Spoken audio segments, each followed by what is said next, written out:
Inside Qatar stadiums, the top sports venues of the country. Qatar is obviously not the strongest soccer nation in the world, but now all the soccer fans around the globe want to know more about the country because many of them are going to visit in 2022.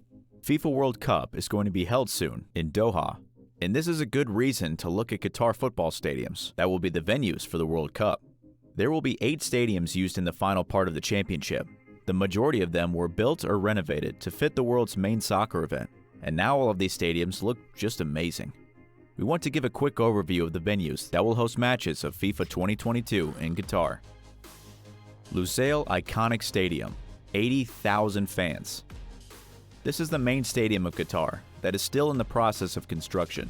It's going to open soon in the city of Lusail, one of the first planned-from-scratch cities in the world. This is a new venue north of Doha that is going to invite up to 80,000 people for soccer matches. The stadium is beautiful and technological. The venue will host the opening and final matches as well as other games with the biggest expected number of fans. This is also the biggest football stadium in Qatar. Interestingly, Qatar invested $45 billion to build Lusail City from scratch to host football fans. And this investment seems insane if you think about the future of the venue. Khor Stadium, 60,000 fans. The new stadium, which is located in Khor, is called al-bayt Stadium. With a capacity of 60,000 fans, this is the second biggest stadium to host the FIFA 2022 World Cup matches. They are going to use the stadium for local football events and other sports competitions after the World Cup. But for this, they are going to reduce the number of seats to 32,000 and donate the seats to other countries. The excessive space will be used to build a luxurious hotel, restaurants, a shopping mall, and other commercial units. Khalifa International Stadium, 48,000 fans. This is one of the oldest football venues in Qatar that is situated in Doha. Up to 48,000 people will be able to watch football matches during the World Cup here. The stadium was built in 1975 and has been the home of the Qatar national football team. The last redevelopment happened in 2017, so the stadium wasn't changed for FIFA World Cup. It's the first finished venue of the final part that will host quite a lot of matches.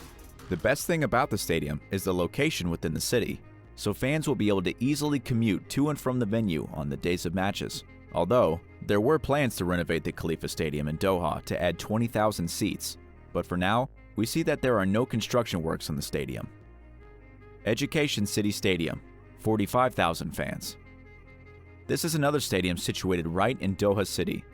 This is a brand new stadium that is being built especially for the FIFA World Cup matches. The venue is nearly completed, and it even hosts the first matches in the Qatar Football League in 2020.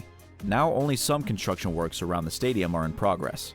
The stadium is located between the campuses of one of Doha's universities, so it will be used as the venue for student sports events. After the World Cup, they will reduce the number of seats to 25,000 and will allow universities of the city to use the stadium for training and games.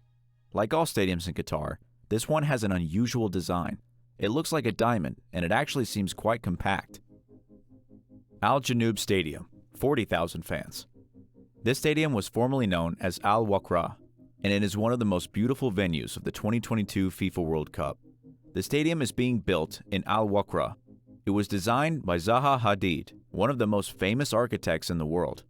The appearance of the roof was inspired by traditional sailing boats that were used by pearl divers. After the World Cup, the stadium will retain 20,000 seats and will be the home of the local soccer team. Ahmed Bin Ali Stadium, 41,000 fans. The stadium in Al Rayyan is going to host quite a lot of matches during the FIFA World Cup. It was built in 2003, and it's now being reconstructed to meet the requirements of FIFA competitions. Basically, they demolished the old stadium and are now building the new one. Interestingly, more than 90% of materials left after demolishing the old stadium are being reused in the building of the new venue. Ras Abu Aboud Stadium, 40,000 fans. This stadium is being built in the port of Doha. That's why it's often called the Doha Port Stadium. Its design is a complete surprise. It looks like a huge pile of shipping containers.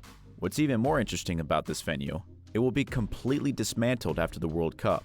So they just build the stadium to invite 40,000 fans to 6 or 7 matches and then take it apart. Al Thumama Stadium, 40,000 fans. This stadium is being built near Hamad International Airport. It's going to be able to hold up to 40,000 people to watch the FIFA World Cup. After the event, the stadium will retain 20,000 seats and will be used for a local football championship and for other events. As you see, Qatar is building 7 new stadiums for the World Cup, and they are investing billions in the projects. It makes it worth buying a ticket with Qatar Airlines and visiting Doha in 2022.